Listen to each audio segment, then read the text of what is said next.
Hi students, welcome to your new class. ഇന്നത്തെ ക്ലാസ്സിലെ topic strategic planning and decision making ആണ്. 2 മാർക്സിന് വരാവുന്ന ഒരു ക്വസ്റ്റ്യൻസ് ആണ്. What is strategic planning? Last question പേപ്പറിലൊക്കെ വന്നിരുന്ന ഒരു സംഭവമാണ്. സ്ട്രാറ്റജിക് പ്ലാനിങ് എന്ന് പറഞ്ഞു കഴിഞ്ഞാൽ it is a process of creating a mission. നമുക്കൊരു ദൗത്യം ഉണ്ടാവുക അല്ലെങ്കിൽ objectives and then creating and implementing strategies to fulfil the mission and work toward objectives. First നമ്മളൊരു മിഷൻ ക്രിയേറ്റ് ചെയ്യുന്നു, ഒരു ഒബ്ജക്റ്റീവ് ക്രിയേറ്റ് ചെയ്യുന്നു, അതിനുശേഷം അതിലേക്ക് എത്താനുള്ള സ്ട്രാറ്റജീസ് ഇംപ്ലിമെൻറ്റ് ചെയ്യുക. ഇതിനെയാണ് ആ ഒരു മിഷനോ ഒബ്ജക്റ്റീവ്സോ ഫുൾഫിൽ ചെയ്യാനുള്ള ആ ഒരു പാത്ത് നമ്മൾ ക്ലിയർ ആക്കുക. അതിന് നമ്മൾ സ്ട്രാറ്റജീസ് എല്ലാം ഇംപ്ലിമെൻറ്റ് ചെയ്തിട്ട് വേണം ചെയ്യാൻ വേണ്ടി. It is the process in which organizational managers determine their vision for the future as well as the identify their goals and objectives for the organization. ഒരു ഓർഗനൈസേഷനിലെ ഗോൾസും ഒബ്ജക്റ്റീവ്സും ഒക്കെ അല്ലെങ്കിൽ എൻ്റെ ഫ്യൂച്ചർ വിഷൻ എന്താണെന്നെല്ലാം മാനേജേഴ്സാണ് സെറ്റ് ചെയ്യുന്നത്. ഈ ഒരു പ്രോസസ്സിൽ ഇൻക്ലൂഡ് ചെയ്യുന്നത് establishing the sequence in which those goals should fall so that the organization unable to reach its stated vision. നമ്മൾ എന്താണോ നമ്മുടെ വിഷൻ എന്ന് പറയുന്നത് അതിലേക്ക് എത്താൻ എത്രത്തോളം നമ്മൾ ഇനി വർക്ക് ചെയ്യണം എന്നുള്ള കാര്യങ്ങളെക്കുറിച്ചൊക്കെ നമുക്ക് അറിയാൻ പറ്റും. അപ്പോൾ ബിസിനസ്സിൽ നോർമലി മാനേജേഴ്സ് ഒരു ഡെസിഷൻ എടുക്കുന്നതിന് വേണ്ടിയിട്ടും അവരുടെ ഒബ്ജക്റ്റീവ് സെറ്റ് ചെയ്യുന്നതിന് വേണ്ടിയൊക്കെ യൂസ് ചെയ്യുന്ന ഒരു മാനേജ്മെൻറ്റ് ടൂളും ടെക്നിക്കും ഒക്കെയാണ് സ്ട്രാറ്റജിക് പ്ലാനിങ് ഡെസിഷൻ എന്ന് പറയുന്നത്. അതിൽ എംപ്ലോയറും എംപ്ലോയി സ്റ്റേക്ക് ഹോൾഡറും അങ്ങനെ എല്ലാ ആളുകളെയും ഇതിൽ നമ്മൾ അല്ലെങ്കിൽ ഈ ഒരു പ്ലാനിങ് പ്രോസസ്സിൽ വളരെ ഇമ്പോർട്ടൻ്റ് ആയ റോള് പ്ലേ ചെയ്യുന്നുണ്ട് എന്നാണ് പറയുന്നത്. സോ ഇത് ഒരു ആർട്ടാണ്. ഫോർമുലേറ്റിംഗ് ബിസിനസ് സ്ട്രാറ്റജീസ് നമ്മൾ ഫോർമുലേറ്റ് ചെയ്യുക, ഇംപ്ലിമെൻറ്റ് ചെയ്യുക, ഇവാലുവേറ്റ് ചെയ്യുക, അതിൻ്റെ ഇമ്പാക്റ്റ് എന്താണ് നമ്മുടെ ഒബ്ജക്റ്റീവ്സിൻ്റെ മുകളിൽ കാണുന്നുള്ള കാര്യങ്ങളൊക്കെ അവിടെ ശ്രദ്ധിക്കുക. സോ ഇത് വളരെ ഇമ്പോർട്ടൻ്റ് ആയിട്ടുള്ളൊരു ക്വസ്റ്റ്യൻ ആണ്. അപ്പോൾ അത് ശ്രദ്ധിക്കുക, സ്ട്രാറ്റജിക് പ്ലാനിങ് എന്താണെന്നുള്ളത്. നെക്സ്റ്റ്, സ്ട്രാറ്റജിക് പ്ലാനിങ്ങിൻ്റെ ക്യാരക്ടറിസ്റ്റിക്സ് എന്തൊക്കെയാണെന്നുള്ളതാണ് പറയുന്നത്. അതിൽ ഫസ്റ്റ് പറയുന്ന അനലിറ്റിക്കൽ പ്രോസസ്സ്. സ്ട്രാറ്റജിക് പ്ലാനിങ് എന്ന് പറയുന്നത് എന്താണ്? ഒരു അനാലിസിസ് നടത്തിക്കൊണ്ട് നമുക്ക് മുന്നോട്ട് പോകാൻ പറ്റുന്ന ഒരു പ്രോസസ്സാണ്. അവിടെ സ്ട്രാറ്റജിയും ഓപ്പറേഷണൽ പ്ലാൻസും ഒക്കെ അവിടെ ഫോർമുലേറ്റ് ചെയ്യുന്നുണ്ട്. ഒരു ഇംപ്ലിമെൻറ്റേഷൻ എന്ന് പറയുന്നത് നമുക്ക് പ്രോജക്റ്റിലൂടെ മാത്രമാണ് ഇംപ്ലിമെൻറ്റ് ചെയ്യാൻ പറ്റുക. Where various units or divisions of a firm implement operational plans.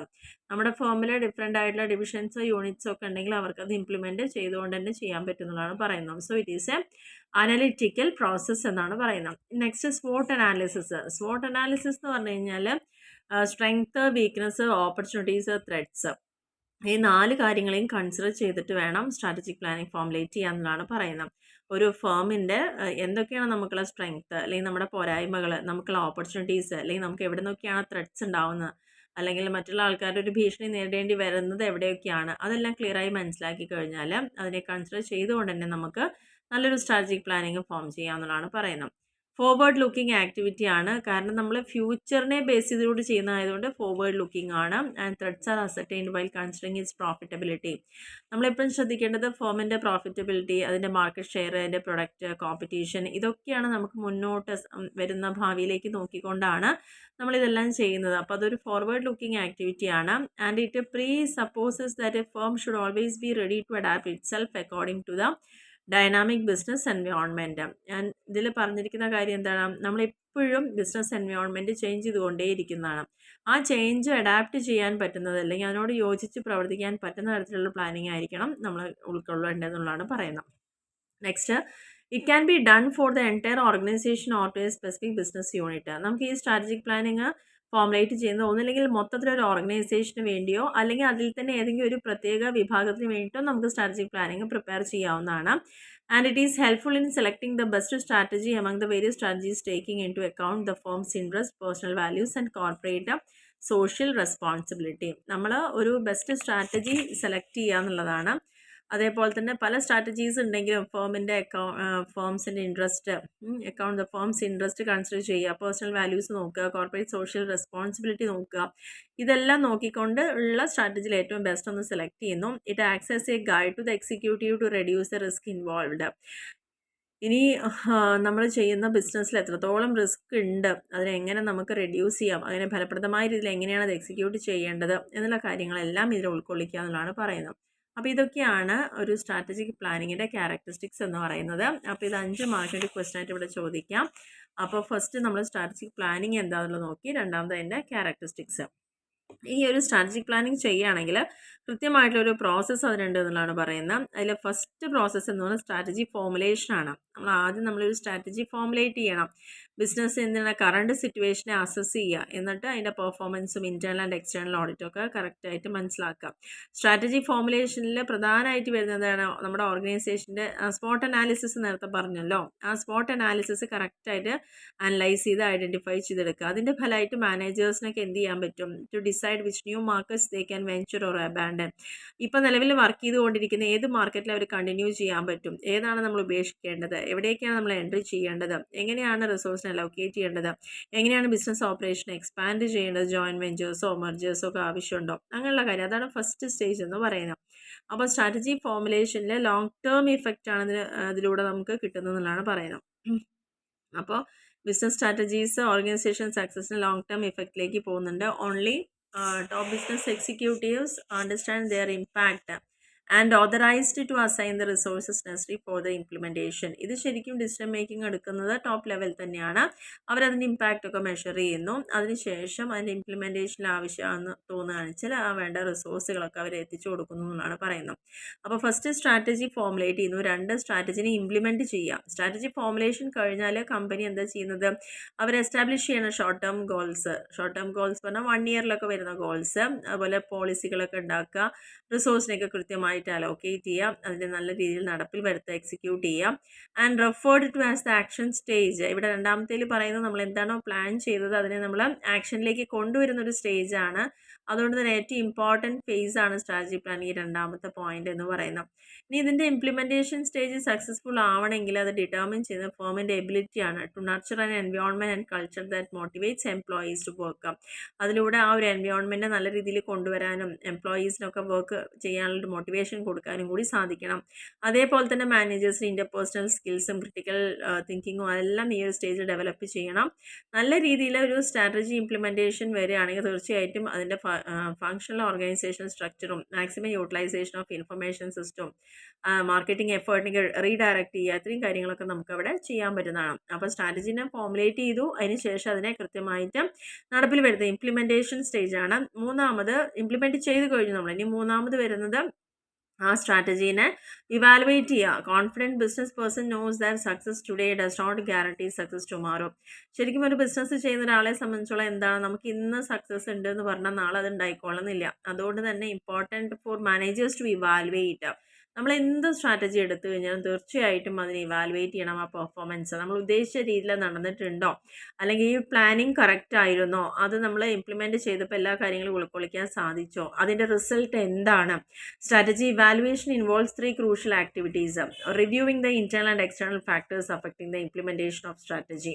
Strategy implement ചെയ്യുമ്പോൾ നമ്മുടെ ബിസിനസ്സിൻ്റെ ഇന്റേണൽ ആൻഡ് എക്സ്റ്റേണൽ ആയിട്ട് വരുന്ന ഫാക്ടേഴ്സിനെ എങ്ങനെയൊക്കെ അഫക്റ്റ് ചെയ്യുന്നുണ്ടെന്നുള്ളത് ഒന്നുകൂടി റിവ്യൂ ചെയ്യുന്നുള്ളതാണ്.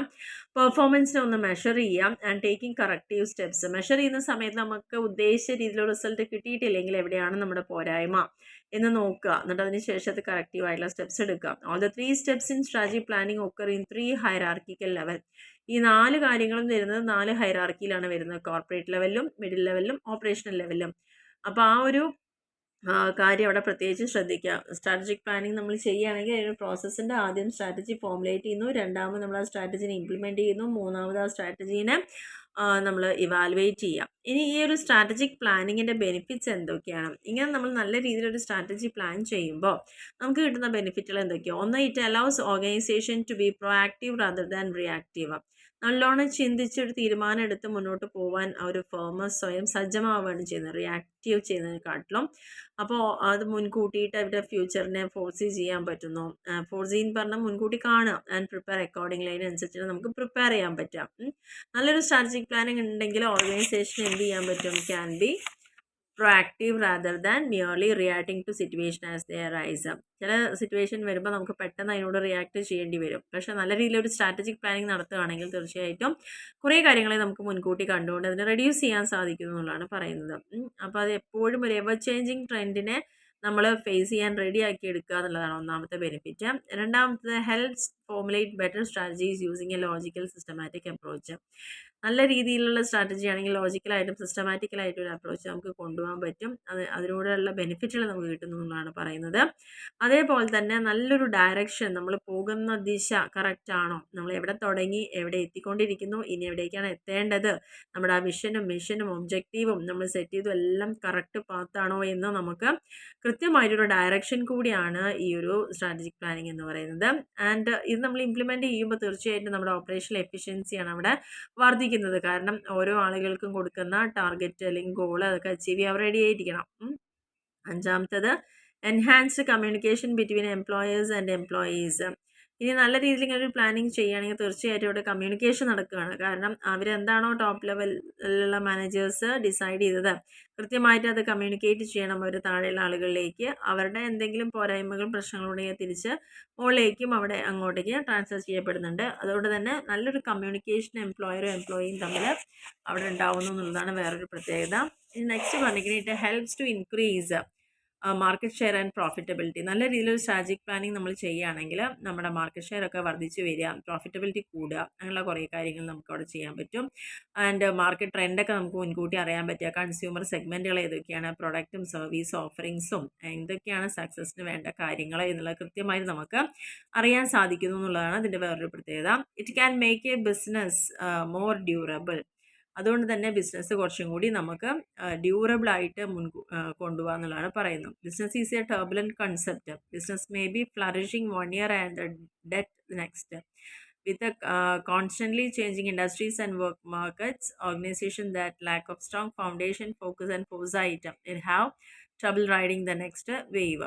കാരണം ബിസിനസ് എപ്പോഴും ഒരു ബിസിനസ് സൈക്കിൾ ഉണ്ടല്ലോ, എപ്പോഴും നല്ല രീതിയിൽ പ്രോഫിറ്റ് ഏൺ ചെയ്യാൻ പറ്റിക്കൊള്ളുന്നില്ല. അപ്പോൾ അതുകൊണ്ട് തന്നെ അതിനെ ഡ്യൂറബിലിറ്റി കൂട്ടുക, കുറേ വർഷങ്ങളിലേക്ക് നമുക്ക് റൺ ചെയ്ത് പോകാൻ പറ്റുക. അങ്ങനെ വരുമ്പോൾ പെട്ടെന്നൊക്കെ ഒരു ബിസിനസ് ഫ്ലറിഷ് ചെയ്ത് വരും, ചിലപ്പോൾ അതേപോലെ തന്നെ അത് കൂപ്പൂത്തി താഴെ വീഴുന്നൊരവസ്ഥയിലേക്ക് പോവുകയാണ്. അപ്പോൾ കോൺസ്റ്റൻ്റ്ലി ഇതിങ്ങനെ ചേഞ്ച് ചെയ്തുകൊണ്ടിരിക്കുകയാണ് ഈ ഒരു വേൾഡ് മാർക്കറ്റ് തന്നെ. അപ്പോൾ അവിടെയൊക്കെ അത് എന്തുകൊണ്ടാണ് അത് വീണ് പോകുന്നത്? നല്ലൊരു സ്ട്രോങ് ഫൗണ്ടേഷൻ ഇല്ലാത്തതിൻ്റെ അഭാവമാണ്. കറക്റ്റായിട്ടൊരു ഫോക്കസോ അല്ലെങ്കിൽ ഒരു ഫോർസൈറ്റോ ഒക്കെ ഇല്ലാത്ത. അപ്പോൾ അതൊക്കെ ഇതിലൂടെ നമുക്ക് കിട്ടുന്നു എന്നുള്ളതാണ് പറയുന്നത്. അപ്പോൾ ഇന്ന് വെറും ഒരു മെയിൻ ടോപ്പിക് എടുത്തുള്ളൂ. നമ്മൾ സ്ട്രാറ്റജിക് പ്ലാനിങ് മാത്രമാണ് എടുത്തത്. തീർച്ചയായിട്ടും പഠിക്കേണ്ട ഒരു പോയിന്റാണ്. 2 മാർക്കിന് ചോദിക്കാവുന്നൊരു ക്വസ്റ്റ്യൻ ആണ് വാട്ട് ഈസ് സ്ട്രാറ്റജിക് പ്ലാനിങ്. രണ്ടാമത്തേത് പറഞ്ഞത് സ്ട്രാറ്റജിക് പ്ലാനിങ്ങിൽ എൻ്റെ ക്യാരക്ടറിസ്റ്റിക്സ് എന്താണ്, സ്ട്രാറ്റജിക് പ്ലാനിങ്ങിൻ്റെ ക്യാരക്ടറിസ്റ്റിക്സ് 5 മാർക്കിന് ചോദിക്കാം. പ്ലാനിങ് പ്രോസസ്സ് 2 മാർക്സിന് ചോദിക്കാം. അപ്പോൾ സ്ട്രാറ്റജിക് പ്ലാനിങ് എന്താണ്, ക്യാരക്ടറിസ്റ്റിക്സ് എന്തൊക്കെയാണ്, സ്ട്രാറ്റജിക് പ്ലാനിങ്ങിൻ്റെ ആ 3 പ്രോസസ്സ് ഏതൊക്കെയാണ്, അതേപോലെ തന്നെ സ്ട്രാറ്റജിക് പ്ലാനിങ്ങിൻ്റെ ബെനിഫിറ്റ്സ് എന്തൊക്കെയാണ്. ഇത്രയും കാര്യങ്ങളാണ് ഈ സ്ട്രാറ്റജിക് പ്ലാനിങ്ങുമായി ബന്ധപ്പെട്ട് വരുന്ന കാര്യങ്ങളെന്ന് പറഞ്ഞാൽ. അപ്പോൾ എല്ലാവർക്കും അത് പറഞ്ഞതെല്ലാം ക്ലിയർ ആയത് മനസ്സിലായെന്ന് വിചാരിക്കുന്നു. Okay, thank you.